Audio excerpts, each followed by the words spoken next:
Es día miércoles, mitad de semana, amigos de Televicentro. Placer grande nuevamente reencontrarnos en el caminar de la información. Como siempre, David de Alison Correa nos acompaña y Maurito que está en pantalla. Buenos días.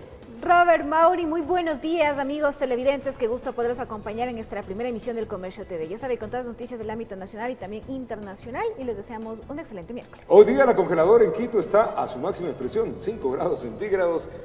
Está haciendo frío.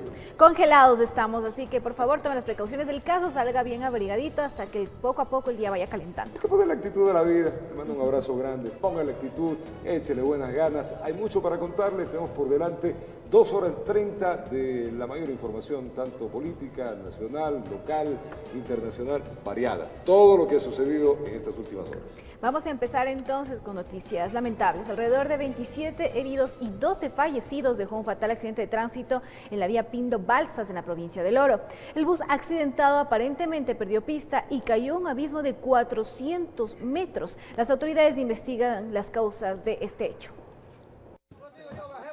Un nuevo accidente de tránsito cobró la vida de al menos 12 personas. El fatal hecho ocurrió en horas de la madrugada en el sector San José del Cantón Balsas, provincia de El Oro, en el tramo de la vía Pindo Balsa, cuando un bus de la cooperativa Nambija aparentemente perdió pista y cayó al abismo.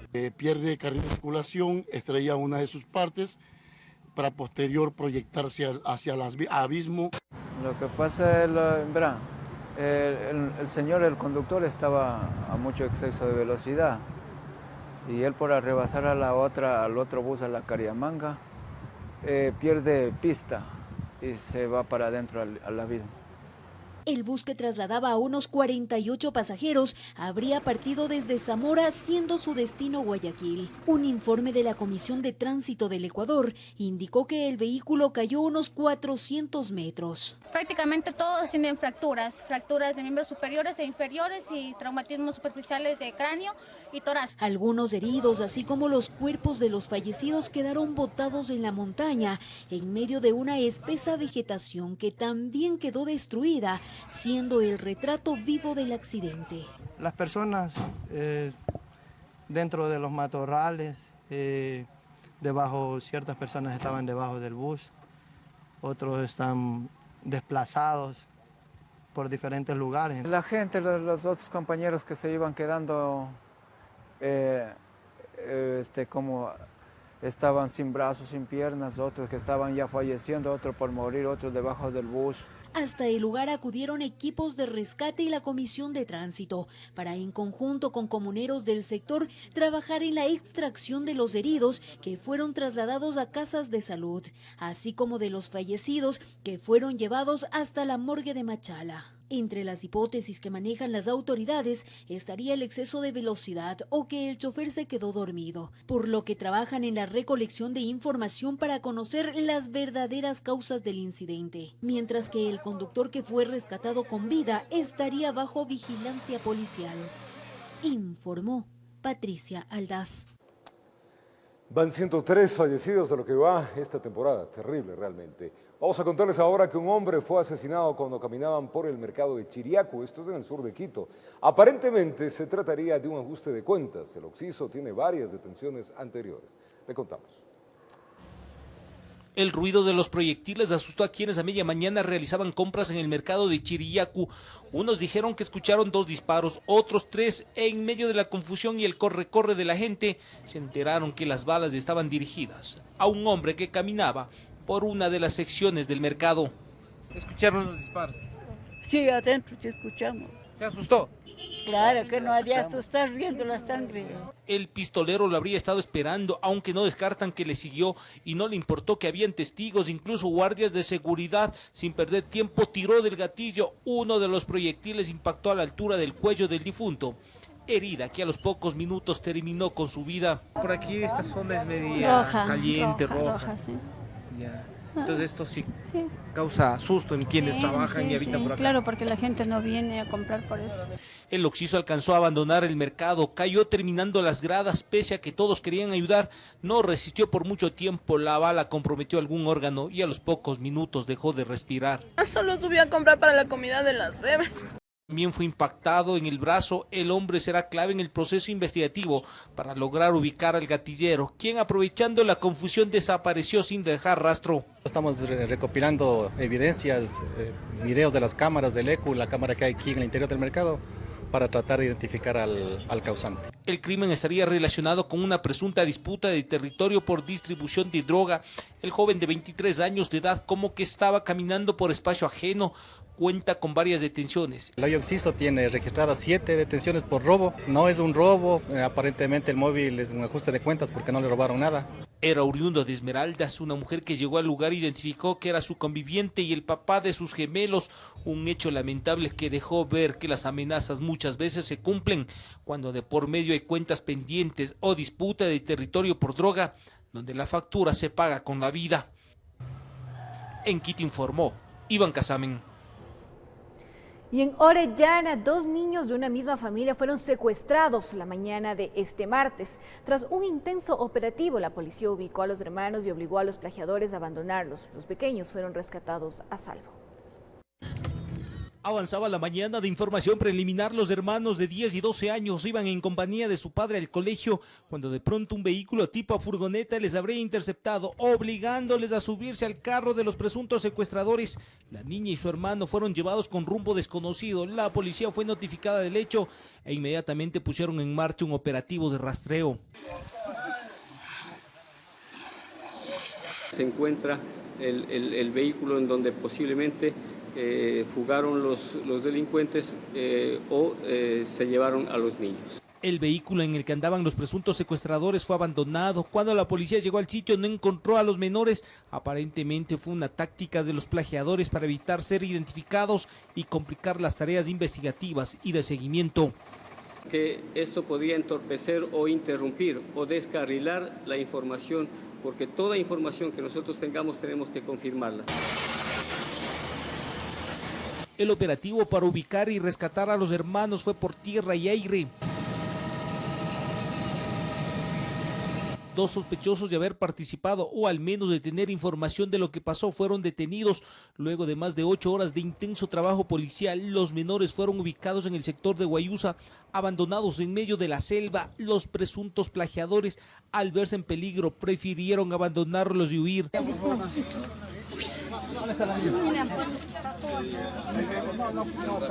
Los niños fueron rescatados sanos y a salvo. La niña, mi amor, hola.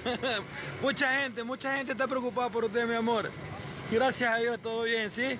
Tenemos unidades de la policía, el ejército y de la marina especializadas para este tipo de situaciones, por lo cual estamos realizando el trabajo que debemos hacer. Un operativo que no permitió que los secuestradores huyan. Así los pequeños volvieron al calor de su hogar, volvieron a gozar del amor de sus padres. Informó Iván Casamen. 7:13 de la mañana, 6:13 allá en Galápagos. Un menor fue internado con síntomas de intoxicación. Esto en una casa de salud de la provincia de Orellana. Las autoridades determinaron que la comida tenía marihuana. Una persona fue detenida ya para las investigaciones. Veamos. La unidad de emergencias del Hospital Francisco de Orellana de El Coca, en la provincia del mismo nombre, recibió a un menor de 2 años de edad con síntomas de intoxicación luego de haber ingerido un pastel. Al realizarse las pruebas respectivas se determinó que entre los ingredientes de la comida había sustancias sujetas a fiscalización. Mediante la historia clínica se llega a indagar donde nos pudimos nosotros en el bosquejo dar con que fue un alimento que le pusieron como ingrediente el cannabis, la marihuana. El menor estaba en un estado delicado de salud, por lo que se debieron aplicar los manuales médicos emergentes para estabilizarlo. Favorablemente tiene una evolución buena, el niño ahora se encuentra despierto. El niño había quedado bajo cuidado de su abuela, mientras sus padres trabajaban. Allí se le dio de comer el pastel que al final provocó reacciones que pusieron en alerta a sus familiares, que lo llevaron inmediatamente al hospital, lo que salvó su vida. Por la atención que se dio oportuna en ese momento, el niño está bien ahorita. El hecho mantiene desconcertados a sus padres que no saben cómo reaccionar frente a este episodio que por muy poco cobra la vida de su hijo. Que han preparado el pastel con un poco de marihuana y... ¿Quién lo preparó? Mi cuñado. Esa comida contaminada igual afectó a otros 3 miembros de la familia, que al ser adultos su incidencia no fue mayor. Mientras tanto, la persona implicada en su preparación fue detenida por la policía, informó Carmita Argotti.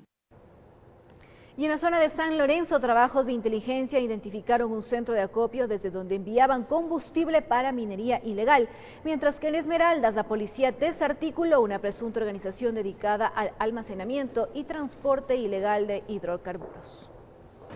La presunta organización delictiva estaba conformada por 10 integrantes dedicados al almacenamiento, transporte y comercialización ilegal de derivados de hidrocarburos, cuyo modus operandi lo realizaban mediante el almacenamiento clandestino del asfalto líquido en tanques estacionarios, perjudicando así a las arcas fiscales. Este producto obtenido mediante sustracción desde vehículos tipo tanqueros, los cuales tendrían como destino final diferentes empresas privadas para posterior comercializarlo en forma ilícita.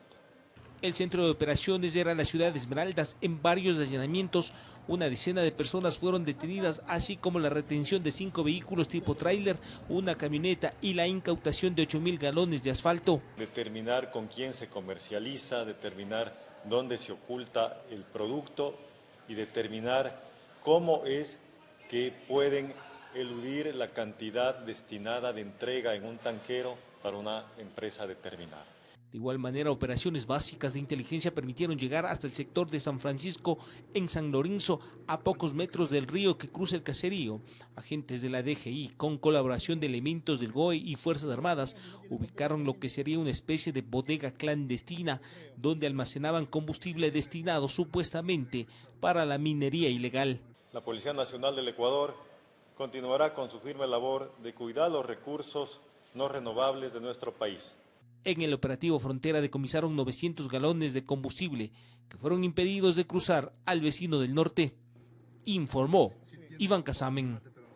Es tiempo de contarles que la policía detuvo a uno de los 2 sujetos acusados de asaltar a una joven en una parada de bus allá en el sector de la Nueva Prosperina, en el noroeste de Guayaquil. Según la víctima, fue amedrentada con un arma cortopunzante. Aquí la historia. Salió a tomar el bus para dirigirse a su trabajo 20 minutos antes de que amanezca, pero al llegar al paradero de la Nueva Prosperina, en la vía perimetral, 2 sujetos la acercaron. Me apuntaron y se me llevaron la cartera. ¿El cuchillo en dónde se lo puso el cuchillo? Los lados que son aquí. ¿Se lo puso en el estómago el cuchillo? Sí. Los segundos parecían eternos y aunque estaba entre 2 asaltantes y un puñal, hubo algo que no pudo evitar. Solo me estaba insultando y después me tiró al piso y no quiero hablar ya. ¿Le pegó? Me empujaron. Por suerte, su cuñado apareció de manera oportuna y con miembros de la policía. Al menos uno no tuvo más calles, ni madriguera que lo salve. Vieron que iba corriendo con la cartera y sí alcanzaron a cogerlo a él nada más. El que llevaba el arma de fuego no le alcanzaron a coger. Y amenazar a la víctima, esto es el arma cortopunzante, un cuchillo con la cual fueron ingresadas a través de cadenas de custodia. Según la Fiscalía, antes de la audiencia de formulación de cargos, el hombre empezó a llorar, inconsolable. Conoce la pena que va a enfrentar, que podría enfrentar una pena de 5 a 7 años, es para buscar clamor, pero sin embargo nosotros también debemos estar del lado de las víctimas, en la cual pues la víctima también sufrió un problema psicológico al momento de despojar sus pertenencias. A veces ni siquiera uno por no dejarse robar, a veces le hacen hasta otras cosas. Entonces sí sería bueno que haya más patrullajes. En las horas pico, en las horas en la noche, esto es peligroso. A veces el puente está oscuro. Las chicas vienen de clase, de la universidad, del trabajo, es difícil, es imposible. La perjudicada debió aguardar no poco tiempo para la diligencia judicial en contra de quien horas antes la había intimidado para despojarla de sus cosas, informó Jorge Escobar. Y en el norte de Guayaquil, una mujer fue víctima de robo. El acusado negó lo sucedido, pero en su poder fue encontrado el teléfono móvil. La policía detuvo al sujeto. Este sujeto fue detenido minutos después de amedrentar con un cuchillo a una mujer en la cooperativa Los Chiris, al norte de Guayaquil.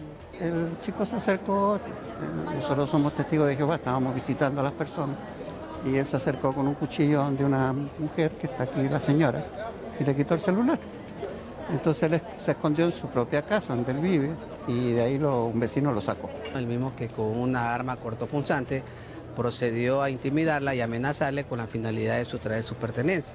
Ante esta circunstancia, esta ciudadana por lo que optó fue entregar su teléfono celular. Los moradores del sector retuvieron al sujeto para entregarlo a la policía. Él negó todo, pero la evidencia lo delató. Él decía que no, pero marcamos el número y le sonó el teléfono en el bolsillo. Madrina, yo sé dónde vive, yo le puedo ir a devolver si quiere algo. Con ese tema, ¿no? Pero el policía lo cayó. Y la gente se puso de nuestro lado y todos querían que se lo lleven.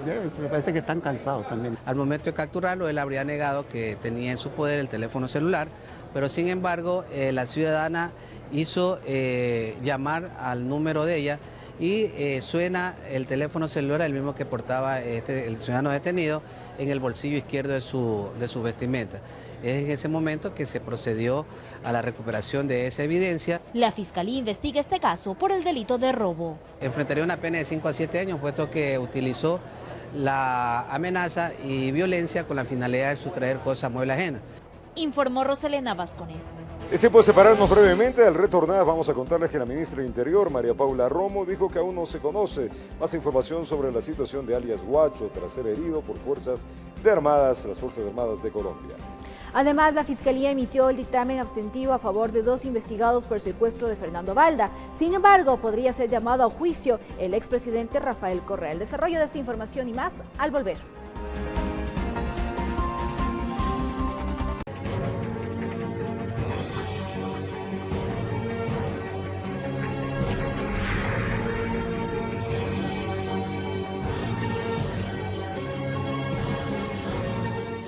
Militares colombianos continúan las labores de búsqueda de Guacho, el líder de una de las disidencias de las FARC que mantiene vínculos con el cartel mexicano de Sinaloa.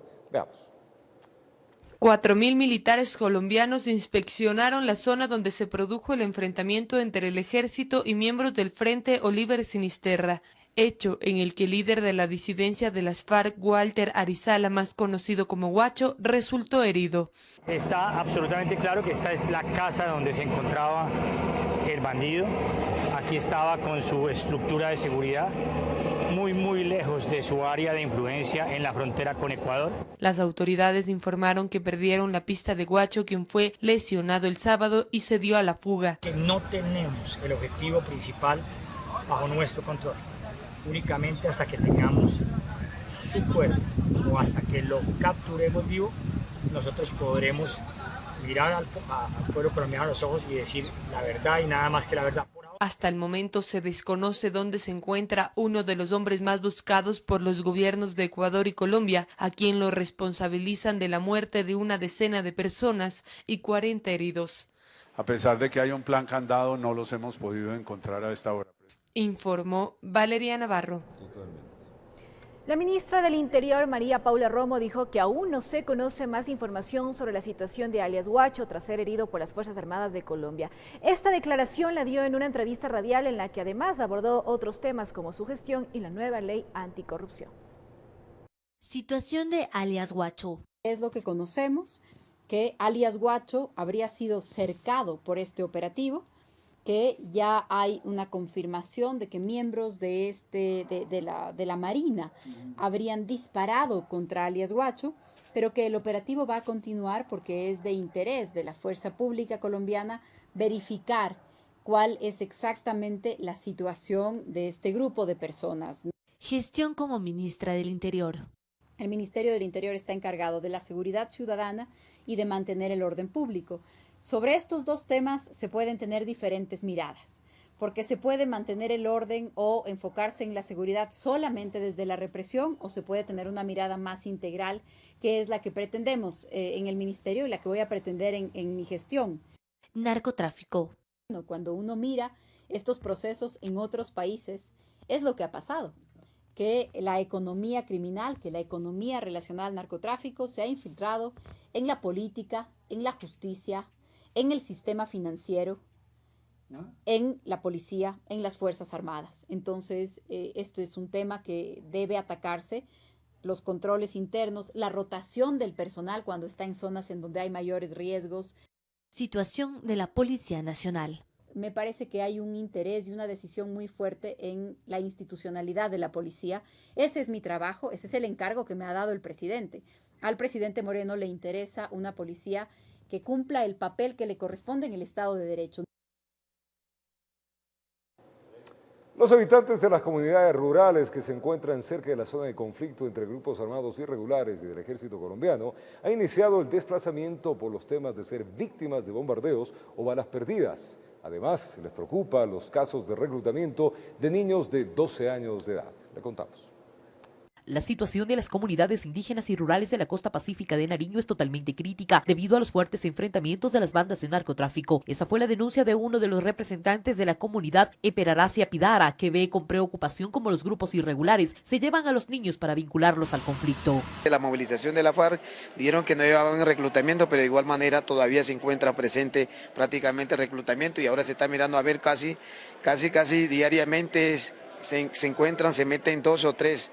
Se vinculan a esos grupos al margen de la ley. Los representantes de los pueblos indígenas aseguran que las actividades escolares se suspenden entre 2 y 3 días a la semana. Los productos agrícolas se pierden ante el temor de las familias por el continuo desplazamiento de los mismos. Viernes hubo enfrentamientos y lógicamente pues me parece que dos o 3 días no hubo labor en nuestro centro educativo por las situaciones de que pues hubo digámonos, ¿cómo le puedo decirle? La gente muy asustada, los docentes y los mismos estudiantes, entonces esos 2 o 3 días no hubo clase. Las autoridades que escucharon la crítica situación de las comunidades indígenas expuestas por el conflicto armado anunciaron las primeras medidas. Se conoce que existen más de 1.300 desplazados a otros territorios, incluso buscarían cruzar la frontera a Ecuador. Desde la nación, el Estado a nivel nacional, aterrizan las políticas públicas a las necesidades étnicas de este pueblo. Desde la frontera colombo-ecuatoriana informa Miriam Enríquez. Y la Fiscalía emitió dictamen abstentivo a favor de 2 investigados por el secuestro de Fernando Balda. Sin embargo, podría ser llamado a juicio el expresidente Rafael Correa. La audiencia preparatoria a juicio se suspendió y se reinstalará el próximo viernes. Luego de haberse diferido por 2 ocasiones y tras 1 mes y medio, se instaló la audiencia preparatoria a juicio por el supuesto delito de asociación ilícita con fines de plagio, que se habría cometido en contra del ex asambleísta Fernando Balda, diligencia legal que fue suspendida, una vez que la Fiscalía General del Estado emitió dictamen abstentivo, es decir, que no acusa al ex comandante de la policía Fausto Tamayo, actualmente detenido por otro proceso legal, y al agente de inteligencia Jorge Espinosa. Fue la defensa de Balda quien solicitó a la jueza de la Corte Nacional de Justicia, Daniela Camacho, la suspensión. Garantizarles que se puedan defender. ¿Por qué? Porque si hay dictámenes abstentivos, muchas veces el contenido de un dictamen abstentivo puede beneficiar a la defensa de Rafael Correa o el resto de procesados. La jueza Camacho llamó la atención al fiscal general Paul Pérez por no haber dado a conocer con anterioridad la abstención. Dio un plazo de 48 horas para que las partes conozcan el contenido. Caupolicán Ochoa, abogado del expresidente Rafael Correa, quien también está siendo investigado, reaccionó de inmediato. Este tema del dictamen abstentivo, que por obvias razones tiene que ser notificado con alguna anticipación. Me parece que está queriendo jugar otra vez a la sorpresa, que lo único que demuestra es la debilidad, la inseguridad de un órgano acusador que no tiene fundamento para llevar adelante su acusación. Audiencia que estuvo marcada por roces verbales, cuando Caupolicán Ochoa cuestionó la legitimidad de la designación del fiscal general, ante lo cual reaccionó Balda. La diligencia se reinstalará el próximo viernes, donde se deberá tratar primero el procedimiento abreviado en contra de los agentes Diana F. y Raúl Che, quienes habrían participado en el secuestro registrado en Colombia en el 2012 y son parte de la colaboración eficaz. Nosotros ya los perdonamos.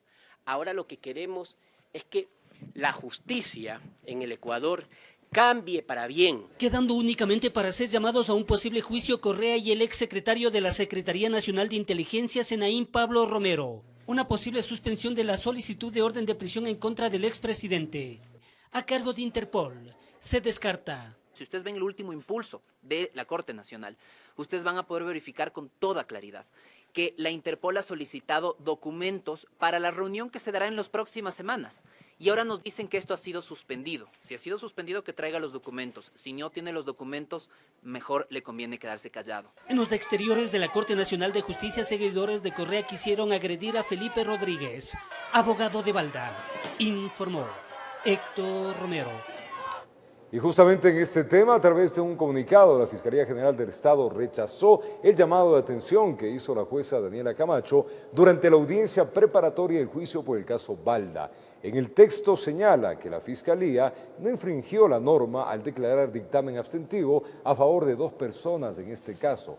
Al contrario, ha tomado las decisiones de manera objetiva, previo a dar a conocer el dictamen de la magistrada.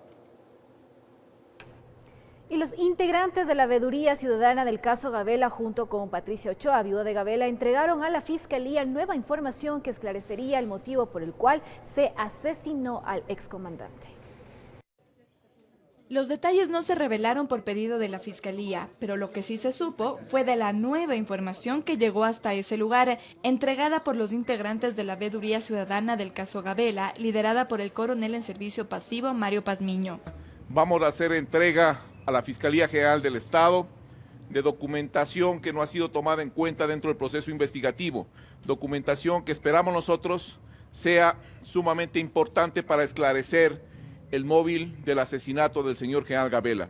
La información está contenida en fotografías, una grabación y el nombre de un testigo protegido. Esta información es una información nueva. A decir de Pazmiño, la documentación que se entregó a Fiscalía nunca fue considerada ni por la comisión investigadora, ni por la Fiscalía, ni el perito Roberto Mesa, que investigó el suceso a fin de esclarecer el asesinato. Imagino que no fue acuciosamente el proceso investigativo, se dejaron algunas aristas. Lo que hicimos nosotros es recoger y hacer un análisis mucho más pormenorizado. Esta información fue entregada a su debido tiempo a la comisión, pero nunca, ni en los informes entregados a la familia, no se hizo la respectiva investigación. El general Gabela, excomandante de la Fuerza Aérea, fue asesinado en diciembre del 2010. Las autoridades de entonces apuntaron a que fue obra de la delincuencia común. Sin embargo, su viuda, Patricia Ochoa, considera que se trató de un asesinato relacionado con las denuncias que hizo su esposo sobre la compra de helicópteros Drew. En Quito informó Andrea Orbe. 7:26 de la mañana, son las 6:26 allá en Galápagos. Les seguimos contando. La Asamblea Nacional aprobó una nueva resolución para investigar las denuncias de supuestos cobros indebidos por parte de legisladores, asesores parlamentarios. Una posible autodepuración en la Asamblea fue descartada de plano y se buscará que las entidades judiciales actúen. Veamos. Esa palabra. Tal como se había anticipado, el legislador Fabricio Villamar intervino para pedir que una nueva resolución sea aprobada en la Asamblea. Esto por los cobros indebidos a los asesores parlamentarios. Y por esto es necesario que la justicia actúe y que actúe rápido. Creo que es absolutamente necesario que la Asamblea dé un ejemplo de transparencia, un ejemplo de verdad. Y Villamar no tardó en dar ejemplos de las múltiples denuncias que han llegado hasta su despacho. Como aquel que dice que la asambleísta se llena la boca de Dios y a mí me pedía $500.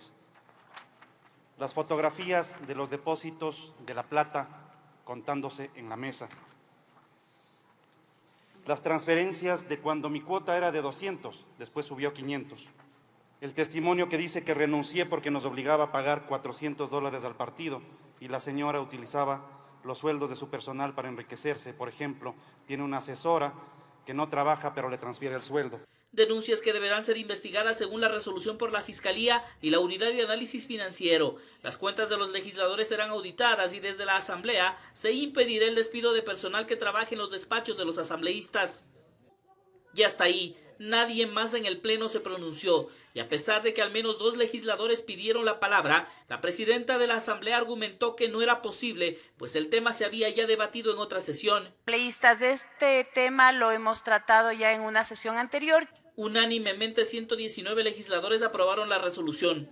A pesar de estar presente en el Pleno, la legisladora Karina Arteaga de País, una de las asambleístas que ha sido denunciada por este caso, prefirió no registrar su voto. Con esta resolución se espera que la Asamblea pueda ser depurada desde afuera, con la actuación de la UAF y la Fiscalía. Ahora los ojos tienen que estar puestos en las entidades de control y tienen que trabajar rápidamente para que este tema pase rápidamente a control y a justicia. En el momento en que se hayan encontrado indicios del cometimiento de ilícitos, se pedirá el levantamiento de la inmunidad parlamentaria y esta Asamblea tiene la obligación de cumplir con los electores procediendo de la manera como la autoridad requiera, toda vez que aquí el espíritu de cuerpo sale sobrando.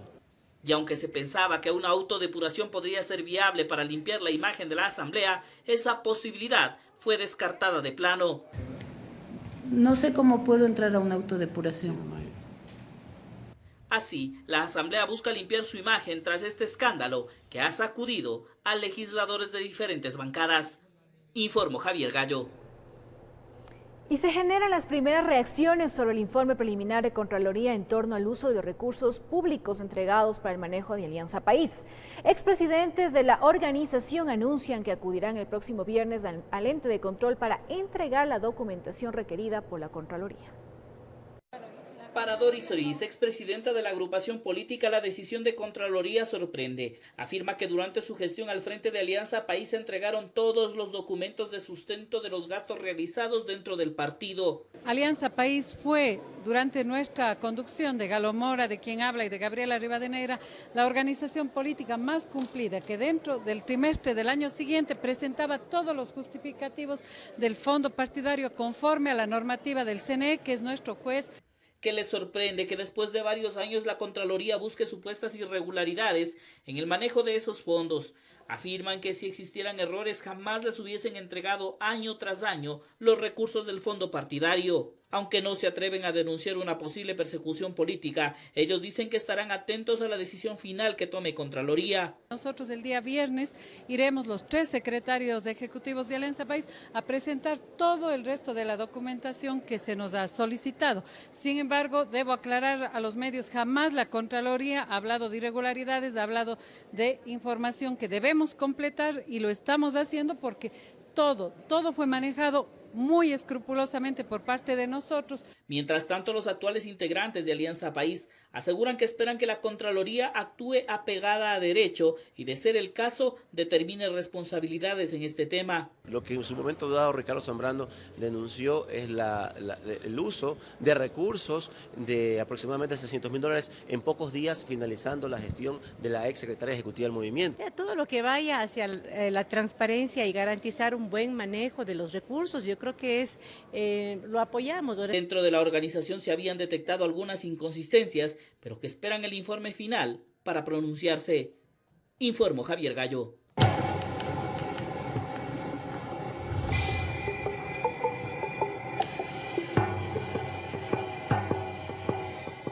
Dirigentes y pobladores de las nacionalidades indígenas asentadas en la provincia de Sucumbíos y Orellana, que fueron afectadas por la contaminación causada por Chevron, exigen que se haga efectiva la sentencia contra la petrolera para que se remedie ambientalmente la zona contaminada.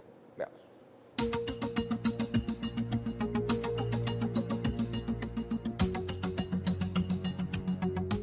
Fueron 880 piscinas contaminadas con desechos tóxicos y petróleo, las creadas por Chevron en amplias zonas del norte amazónico. Estas piscinas nunca se limpiaron y después de cerca de 30 años, sus efectos continúan. En el patio de esta hacienda, por ejemplo, estaba ubicada una de las más grandes piscinas de petróleo.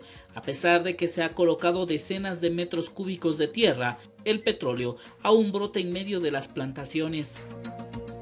Una vez que le echan tierra, el petróleo queda debajo, ¿no? Y con lo que va sentando la tierra se comienza a poner, o sea, a presionar y comienza a buscar por dónde ir saliendo. Metros más abajo nace un ojo de agua. Al parecer está limpio, pero solo basta con introducir un palo y el petróleo brota de manera instantánea. Este es un nacedero, es un vertiente de agua, que quizás pasa por debajo de la piscina y viene realmente arrastrando todo. Llegó. Esta es la famosa remediación que a nosotros nos hacen creer los ecuatorianos, de que acá han hecho bien, de que aquí no pasa nada, de que todo está bien, todo está tranquilo. Estos ojos de agua alimentan a pequeñas vertientes que luego se convierten en quebradas, que desembocan en diferentes ríos amazónicos. Y nosotros seguiremos denunciando al mundo esto. Y esta es la verdad que Chevron no podrá jamás tapar. Las poblaciones ubicadas en las riberas recibieron directamente la contaminación por largos años y aún ahora. Son precisamente ellos, los indígenas amazónicos, quienes se sumaron décadas atrás a esta demanda. Quichuas, sionas, secopais y cofanes, entre las nacionalidades que decidieron unirse para impulsar la demanda contra Chevron. Y más na compañía Chevron Manal Shamshkaira y más na Casacha, Chasna Cuentallara, Sumac, Caipi y ma contaminación basila Tiangaba, Munanchicuna, Pai Pagana Can. Cerca de 3 décadas de lucha continúan contra la multinacional. Dicen no estar dispuestos a perder esta batalla, aun cuando un tribunal arbitral quiera dejar sin piso la sentencia que ordena a Chevron a reparar ambientalmente la Amazonía. Ya hemos decidido de entregar como quien dice, nuestras vidas hasta el último. Si hay que luchar hasta el último, lo haremos, porque esto no se puede quedar así. Porque Chevron puede remediar y dar tal como estaba antes de llegar a empresas petroleras. Es que ese daño ambiental ha causado también daños en la salud de la población indígena. Una alta incidencia de cáncer de diferentes tipos se registra en la zona. Doña Carmelina hoy no quiere dar entrevistas, se siente agotada. Recibió hace pocos meses la terrible noticia de que sufre cáncer a la piel. Es que casos como el de ella se repiten a diario. Ancianos, adultos, jóvenes y niños han sido afectados con diagnósticos similares. Eso sigue generando, más que todo, hoy en día más que todo los niños siempre bañan, porque aquí no tenemos agua potable, nada. Entonces siempre bañan en Río Guarico, salen granos, entre otros, alergias. Otras enfermedades que siempre todavía no sabemos qué enfermedad mismo son. Es que las huellas de esa contaminación permanecen latentes, causando graves daños ambientales y de salud a los pobladores amazónicos que buscan que por fin, en este caso, se haga justicia. Desde el Agua Agrio, con imágenes de Luis Fernández, informó Javier Gallo. Instituciones nacionales de derechos humanos realizaron una declaración sobre la protección de los derechos de la población venezolana en Latinoamérica. En la misma recomiendan respetar las acciones, promover y proteger los derechos humanos de las personas venezolanas en situación de movilidad.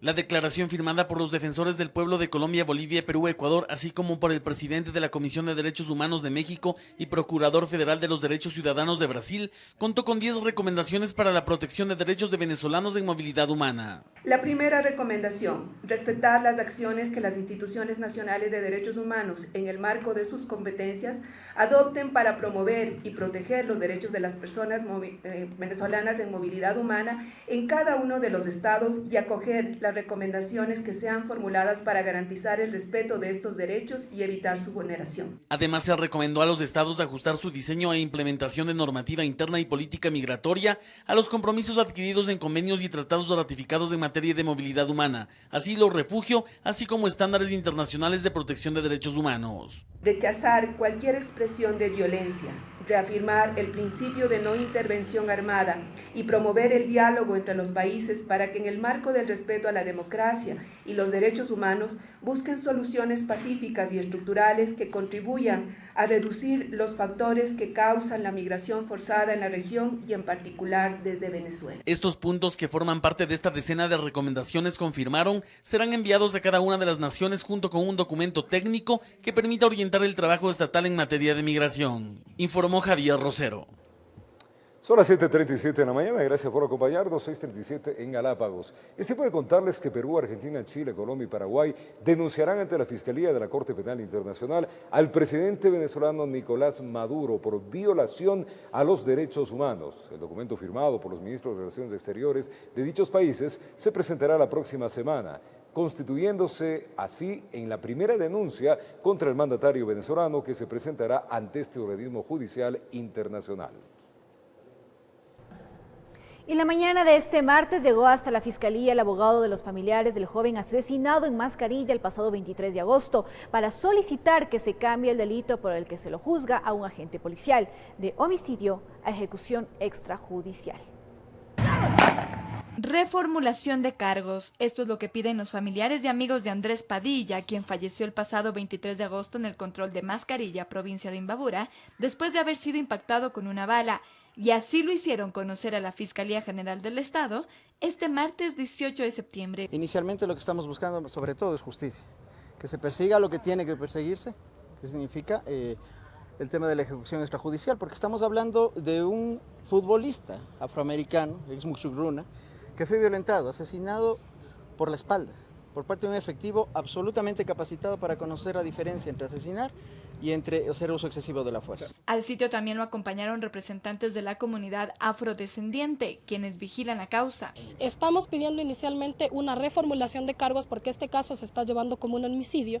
Sin embargo, no se están tomando en cuenta los agravantes contextuales del mismo. El hecho, por ejemplo, de que la persona que realiza el disparo es un servidor público y en ese sentido la figura que ampara desde el COIP para que sea juzgado es la ejecución extrajudicial. Por su parte, los abogados de David B., el agente policial que se encuentra detenido por el caso, insistieron en días pasados en su inocencia y aseguran que han encontrado pruebas que así lo certifican. Se encontró una esquirla de plomo deformado.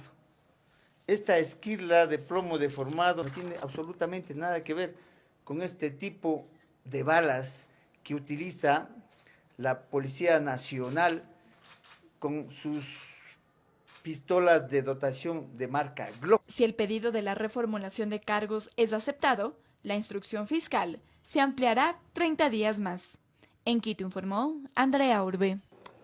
Este día jueves, en el Complejo Judicial Norte se podría definir el litigio de más de 20 hectáreas de terreno entre el gobierno autónomo descentralizado de la parroquia del Quinche y 14 familias. Ambas partes dicen que no aceptarán un fallo en contra y aseguran que apelarán en caso de no ser los beneficiados. Le contamos. Estas son las 21 hectáreas de terreno que por años han pasado por varios procesos judiciales para conocer a quién le pertenecerían legalmente. Este jueves a las 10 de la mañana en el Complejo Judicial Norte se conocerá la sentencia de la jueza que lleva el caso. Y es que el gobierno autónomo descentralizado del Quinche demandó por usurpación a 14 familias que habitan en este sitio, pues aducen que los lotes les habrían sido donados al GAT de la parroquia. El Ministerio de Defensa dona al gobierno parroquial del Quinche para obras de interés social. Según relatan, las tierras habrían sido de propiedad de 2 hermanos que fallecieron y al no contar con herederos pasaron a manos del Estado y fue en el 2006 que en aquel entonces el INDA se las adjudicó a una sola persona. El INDA le entregó a don Antonio Puga Paredes, pero después de 6 meses el INDA le revoca eso por no cumplir con la ley. Pero en ese litigio, él en el 2008 vende. ¿A quién deberían los señores seguirles un juicio? Es al señor que fraudulentamente les ha vendido. Sin embargo, esto es cuestionado por las 14 familias. Indican que la revocatoria habría pasado por varias cortes. Pero ante estas circunstancias, yo propuse la acción de amparo constitucional. En ese entonces al Tribunal Constitucional, a hoy Corte Constitucional, máximo organismo de justicia del país. Entonces ahí le dieron la razón 100% al señor Puga, que ya no podían prácticamente quitarle las tierras. Expresan que en este marco las tierras posterior fueron vendidas. Estas tierras nosotros compramos en el 2008 al señor Puga Paredes. Y días antes de que el señor Correa ya abandone el poder, entonces ahí donan, los perdedores de los juicios, ellos donan a este señor de la Junta Parroquial. Entonces eso es ilegal. Ante este panorama, ambas partes aseguran tener los documentos que los avala como propietarios de los terrenos. Ellos tuvieron en su tiempo, no presentaron documentación alguna. Un solo documento que les habilite que sean dueños. Hay 2 cosas que se necesita, o 3 cosas. Es el dominio, las escrituras, el registro de la propiedad y estar en posesión. Eso es lo que hemos hecho nosotros. Eso es falso, porque aquí tenemos, yo tengo aquí la escritura. Nosotros la escritura se le realizó, ahí está la escritura, esta es la original, en el año 2008. Y ellos tienen escritura prácticamente 8 años después. Un litigio de tierras que podría tener una respuesta este jueves, aunque ambos advierten que el que se vea afectado por la sentencia apelará. En Quito informó Adriana Rojas. Es tiempo de separarnos brevemente. Vamos a contarles al retornar aquí en los noticieros de Televicentro que el ministro de Trabajo, Raúl Ledesma, se refirió a la situación laboral de los trabajadores de Fabrec. El ministro del Trabajo, Raúl Ledesma, se refirió a la situación laboral de los trabajadores de la fábrica Fabrec. Además, mencionó que estaría en marcha un análisis para desvincular a servidores públicos de sus puestos de trabajo. Estos pronunciamientos los hizo mientras realizaba junto con el presidente del directorio del IES una supervisión de control que la entidad ejecutó en algunos locales comerciales. Miremos. En lo que va del año, más de 33,000 inspecciones a locales comerciales ha realizado el Ministerio de Trabajo. Según el titular de esta cartera de Estado, existiría un 16% de lugares que han incumplido con sus trabajadores. En Ecuador no hay esclavitud laboral, hay algunas irregularidades sí, pero estoy seguro que todos los ecuatorianos tienen la mejor de la voluntad para proteger a sus trabajadores. Al fin del día, todos somos trabajadores. Sobre este tema manifestó que los controles se los hace de manera permanente, con el fin de que los derechos de los trabajadores, sean estos nacionales o extranjeros, se respeten. En los locales que encontramos que falta regularizar, así sea un trabajador, nosotros regresamos dentro del plazo establecido para ver que justamente eso se haya regularizado en debida forma. Además, se refirió al incumplimiento en los sueldos de los trabajadores de Fabrec. Ledesma señaló que a pesar que esta empresa pública se encuentra en proceso de liquidación, se garantizará los pagos pendientes a todos sus empleados. La responsabilidad del pago de Fabrec es de sus funcionarios. Nosotros lo que sí es que estaremos atentos a dar todas las facilidades y la información a los trabajadores para que sus derechos se cumplan. A los trabajadores de Fabrec les van a pagar porque les tienen que pagar y tienen el derecho de cobro, con los intereses en los casos que no se haya cumplido y hayan atrasos. En torno a la desvinculación de funcionarios del sector público que se concatena con la política de austeridad del gobierno, manifestó que se han eliminado alrededor de 13,000 vacantes, permitiendo ahorrar alrededor de $300 millones al país. El análisis de nuevas desvinculaciones estaría en marcha. Y es cierto que habrán desvinculaciones, porque no hay cómo negarlo, habrán desvinculaciones. Esperamos que esa reinserción laboral al sector privado se dé desde la óptica de programas como, por ejemplo, Empleo Joven, que va dirigido a beneficiar a 60,000 jóvenes. En este programa, a ejecutarse a inicios del mes de octubre, estarían más de 60 empresas registradas. Esto más la puesta en marcha de la Ley de Fomento Productivo, así como el acceso a créditos, espera Ledesma tenga una suerte de reinserción natural del sector laboral privado productivo, y a su criterio es el que debe generar 9 de cada 10 empleos. Informó Javier Rosero. Y ganar premios no debería ser el fin de la ciudad, sino aprovecharlos para que el turismo se incremente. Así lo aseguran analistas, quienes explican que en la capital hay que trabajar mucho más para poder recibir a más turistas.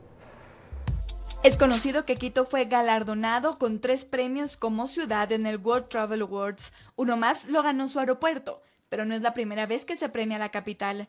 Esta es la 6ª, y a decir de Verónica Sevilla, gerente de Quito Turismo, es una buena carta de presentación para los turistas. Estos reconocimientos sirven para cuando una persona o un viajero está definiendo a qué destino viajar, el que más ellos tienen pues te llama más la atención y tú dices algo debe estar pasando en esa ciudad y voy allá en vez de a otra que probablemente no tenga esos sellos, ¿no? Pero para Fernando Carrión, arquitecto y urbanista, la premiación debe ir más allá, pues a su criterio no se le está sacando el provecho que deberían. Me parece que no hay una infraestructura turística y tampoco Quito está inserta en los grandes circuitos del turismo internacional. Uno de los premios que recibió Quito fue el de Destino Cultural de Sudamérica. No obstante, Carrión asegura que nos falta mucho para recibir a turistas que vengan a disfrutar de ello. ¿Pero qué oferta cultural tenemos en términos, por ejemplo, de museos, de conciertos, de teatro, de música? Es muy precario. Los problemas de la ciudad, dice, tampoco son ajenos. Si no se trabaja en términos de seguridad, pues las condiciones son malas.